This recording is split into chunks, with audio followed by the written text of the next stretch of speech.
Lux lucet in tenebris. A luz brilha nas trevas.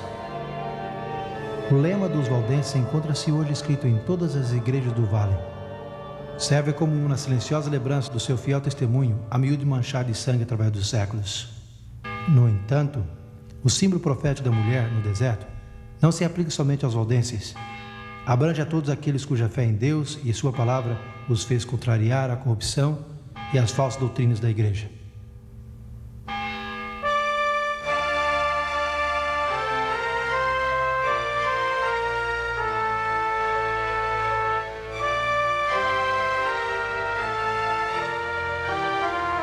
Um ano antes que Lutero cravasse as suas teses na porta da igreja, a reforma havia começado na Suíça com a pregação de Ulrico Zwingli. Ele falou contra a venda de indulgências e de outros abusos papais. Ensinou que a salvação só provém de Cristo. Mas não foi de Lutero que ele aprendeu estas coisas, senão pelo estudo das Escrituras. Nos estados alemães, Lutero destacou-se entre todos os reformadores. Mas nos distritos suíços, muitos homens piedosos chegaram a ser campeões da fé. Muitos dos líderes prominentes são lembrados nesse monumento da Reforma, em Gênova. Guilherme Farel, conhecido por alguns como Lutero da Suíça francesa, João Calvino e Teodoro Bessa, sucessor e biólogo de Calvino. Calvino nasceu na França e foi guiado à fé da Reforma por seu primo Pedro Oliveiton, que mais tarde traduziu a Bíblia ao francês para os valdenses. Aos 25 anos de idade, Calvino foi para Basileia, na Suíça. Ali ele completou e publicou o que provavelmente foi o tomo mais influente da Reforma Protestante: a instituição da religião cristã. O seu objetivo era apresentar as grandes verdades da fé cristã, como ele achava que haviam sido antes de ser corrompidas pela Igreja de Roma. Em 1536, Calvino foi nomeado pastor e professor em Gênova. A Catedral de São Pedro chegou a ser o seu púlpito, mas as suas palavras não se limitaram aos confins desse edifício. Durante os últimos 25 anos de sua vida, Calvino tentou fazer de Genova um modelo prático de uma cidade cristã. Por sua influência, Genova chegou a ser um centro para a fé reformada na Europa.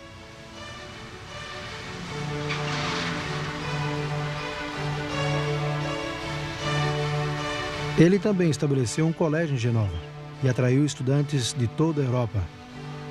Ao completar os seus estudos, eles regressaram às suas terras para espalhar os princípios da Reforma. Um estudante que veio da Escócia como refugiado foi João Knox. Ele chegou a ser o íntimo amigo e ardente discípulo de Calvino.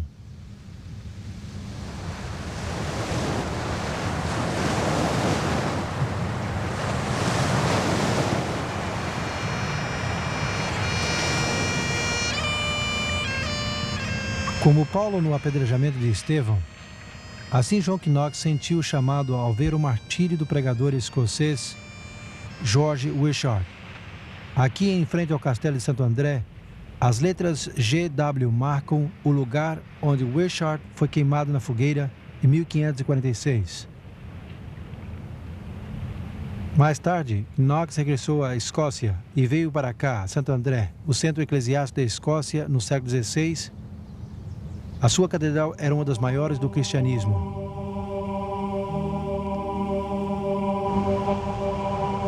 No espaço de um ano, os habitantes do castelo convidaram Knox a ser o seu pregador. Logo em 1547, ele pregou o seu primeiro sermão aqui na paróquia de Santo André. Isso marcou o começo da Reforma na Escócia. Não foi por coincidência que Knox usou como texto o capítulo 7 do livro de Daniel. No começo do seu sermão, ele mostrou o grande amor que Deus tinha pelo seu povo ao advertir-lhe dos perigos que ameaçariam a igreja. Identificou as 4 bestas como os 4 grandes impérios de Babilônia, Pérsia, Grécia e Roma. E logo falou do chifre pequeno que o sucedia, identificando-o como anticristo papal. Ao fazer isso, Knox incluiu-se à lista dos grandes reformadores como Wycliffe, Hus, Lutero, Calvino e muitos outros que haviam declarado por igual.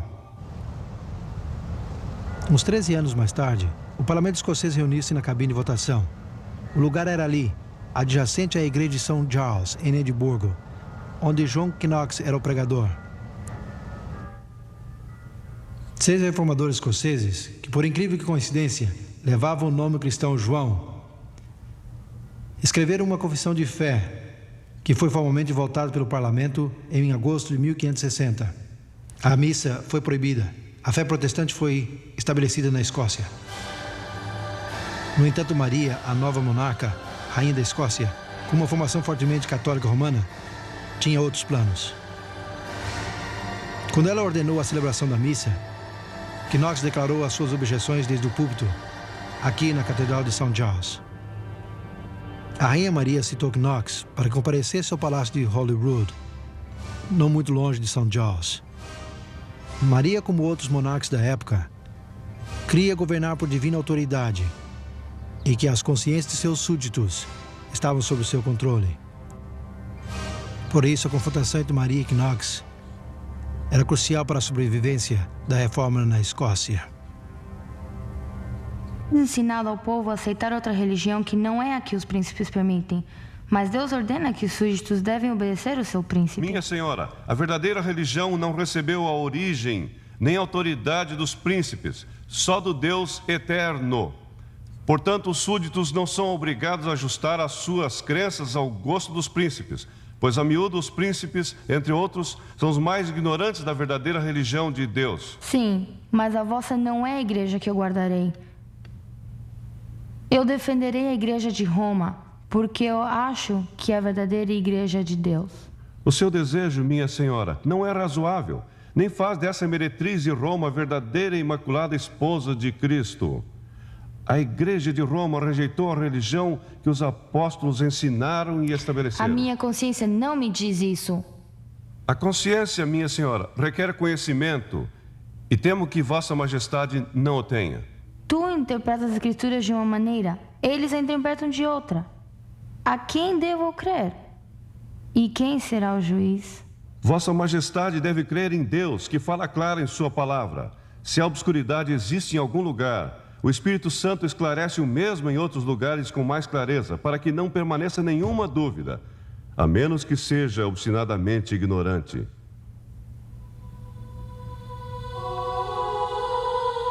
Lutero perante Carlos V em Worms, Knox perante a Rainha Maria em Holyrood, foram os momentos mais dramáticos da Reforma. Em ambos os casos, a vitória daqueles que tiveram uma fé incomparável em Deus e na verdade de sua causa.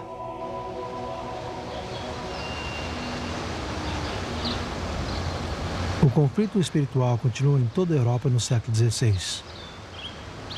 A reforma formal que resultou do desprendimento de Roma com Henrique VIII na Inglaterra em 1534 foi grandemente política. Mas nos anos seguintes, levantaram-se homens determinados em trazer de volta à Inglaterra os princípios bíblicos. Isso não ocorreria sem uma violenta oposição. Maria Tudor, filha de Henrique, assumiu o trono em 1553 e imediatamente decidiu restituir a Inglaterra à Igreja Romana. Durante o seu reinado de 5 anos, uns 300 protestantes foram queimados na fogueira. João descreve a igreja no tempo da cruz em diante como o povo de Deus sendo acusado por Satanás e suportando grande sofrimento até a mesma morte. Aqui, nesse cemitério, está o monumento dos mártires. Registra mais de 18.000 mártires de Jesus Cristo. Ao redor de 100 deles foram executados em Edimburgo e a grande maioria estão sepultados aqui. Mas João acrescenta essas palavras de triunfo em Apocalipse 12, verso 11. Eles, pois, o venceram por causa do sangue do Cordeiro e por causa da palavra do testemunho que deram. E mesmo na face da morte, não amaram a sua própria vida. Houve 3 homens na Inglaterra, cujo martírio pode representar a todos aqueles que não fugiram da morte durante os longos anos de perseguição.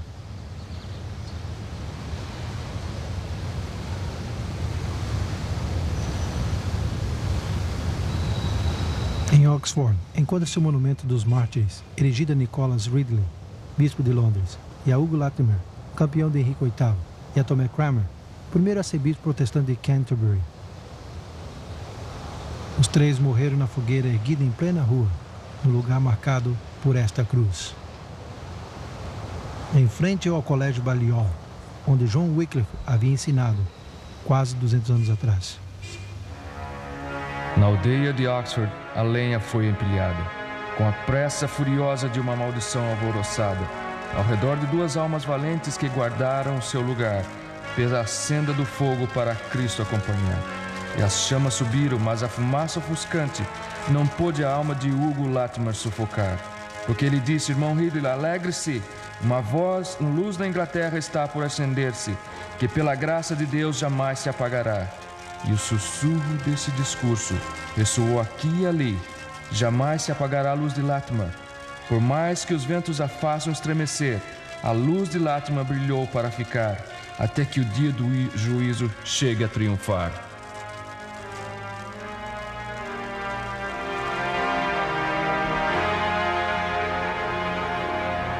E assim teve que ser.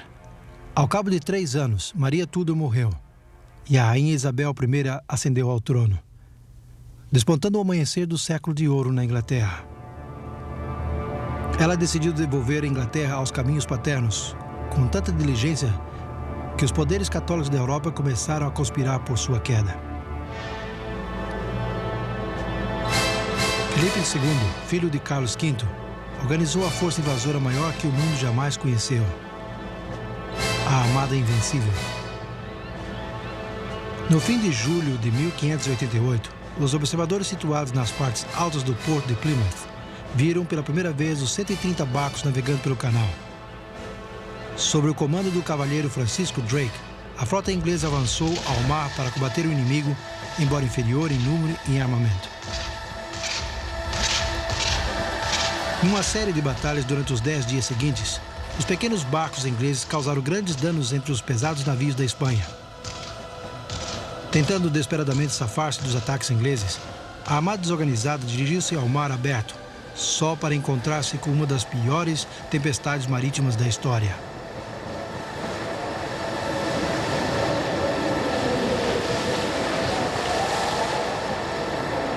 Rodopiando pelas costas da Noruega, colidindo contra os penhascos das ilhas Shetlands, Orcadas e Hébridas, e sendo arrebatada de volta ao sul para a Irlanda, a armada fugia, embora ninguém a perseguia.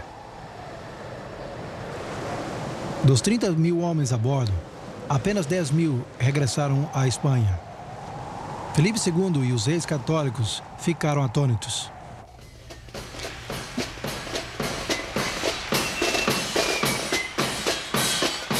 No entanto, os estados protestantes reuniram-se num coro de ação de graças. Por ordem da rainha Isabel, o dia 29 de novembro foi designado como a data para render graças a Deus. A mesma rainha cavalgou pelas ruas de Londres até a Catedral de São Paulo, e dali até a Cruz de São Paulo. Depois do sermão, ela deu um discurso a seus súditos, exortando-os a unir-se com ela para louvar a Deus, que havia dispersado seus inimigos e protegido seu reino.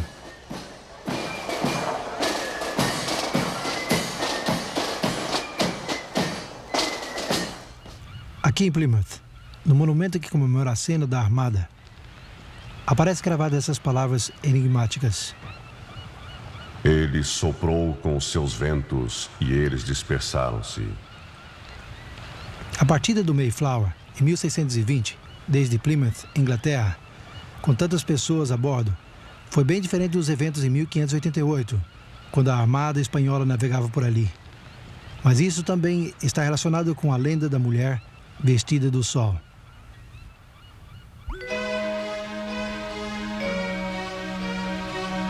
Durante o último período do reinado da rainha Isabel, a população dividiu-se entre aqueles que permaneceram fiéis à igreja oficial da Inglaterra e aqueles que desejavam que a reforma da igreja continuasse, baseada nas autoridades das Escrituras. Conhecidos como puritanos e separatistas, estes não conformistas foram finalmente perseguidos por suas crenças, e muitos emigraram para a Holanda. Entre eles estavam os primeiros peregrinos, que navegaram a bordo do Mayflower desde a Holanda, pelo porto de Plymouth, com destino ao Novo Mundo. Quando os puritanos se separaram da igreja inglesa, se comprometeram solenemente a andar juntos em todos os caminhos de Deus, que já conheciam e queriam conhecer. Esse foi o princípio vital do protestantismo.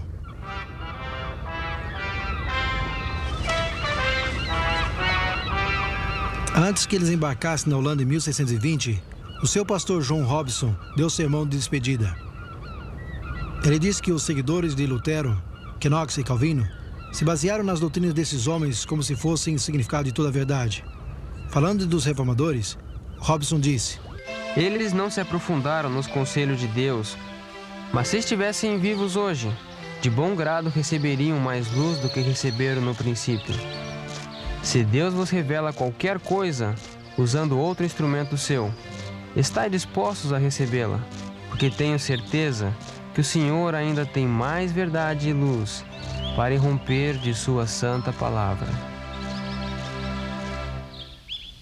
Pouco podia ele entender o real significado de suas palavras.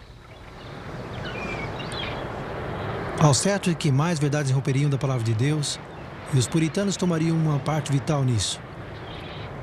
Os primeiros peregrinos embarcaram no penhasco de Plymouth, no dia 21 de dezembro de 1620. Eles foram os primeiros entre os milhares de puritanos que no século XVII imigraram ao Novo Mundo e trouxeram consigo crenças que no momento devido contribuíram para formar o movimento religioso que rodearia o mundo. Segundo a profecia de Daniel 7, o poder do chifre pequeno reinaria na Europa por 1260 anos. No fim desse período, que estenderia desde o ano 538 até 1798, surgiriam eventos que restringiriam essa supremacia temporariamente. No tempo devido, em fevereiro de 1798, as tropas francesas do general Berthier entraram em Roma, fizeram ao Papa prisioneiro e reduziram grandemente a autoridade do poder papal. Igualmente, na profecia de João do Apocalipse 12, a mulher vestida de sol estaria no deserto por 1260 anos. Depois de 1798, surgiria um movimento que ensinaria as mesmas grandes verdades ensinadas pelos apóstolos, profetas e os primeiros cristãos. Grandes verdades como a salvação pela graça de Deus, através da fé em Cristo somente, o ministério sumo sacerdotal de Cristo, o sacerdócio real de todos os crentes, a obediência a todos os mandamentos de Deus, o batismo do crente, a suficiência e autoridade das Escrituras sobre a tradição, estava entre o que a igreja primitiva ensinava. Tais doutrinas extraviadas por muitos através da grande apostasia seriam restabelecidas e programadas ao mundo na hora do juízo final. Jesus disse que o Evangelho deveria ser pregado em todo o mundo. Então viria o fim. O clímax do prolongado conflito entre Cristo e Satanás está descrito em Apocalipse 12, 17. Irou-se o dragão contra a mulher e foi pelejar contra os restantes da sua descendência, os que guardam os mandamentos de Deus e sustentam o testemunho de Jesus.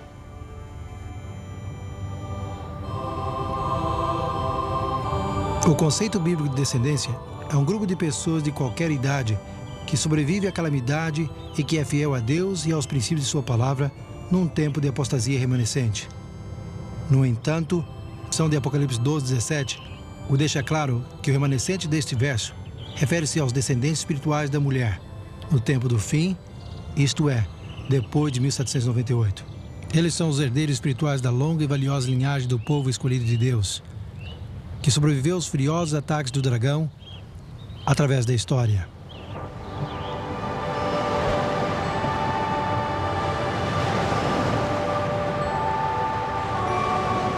Então a obra da reforma não termina com Lutero, Knox, os puritanos ou com os primeiros peregrinos que embarcaram ao Novo Mundo.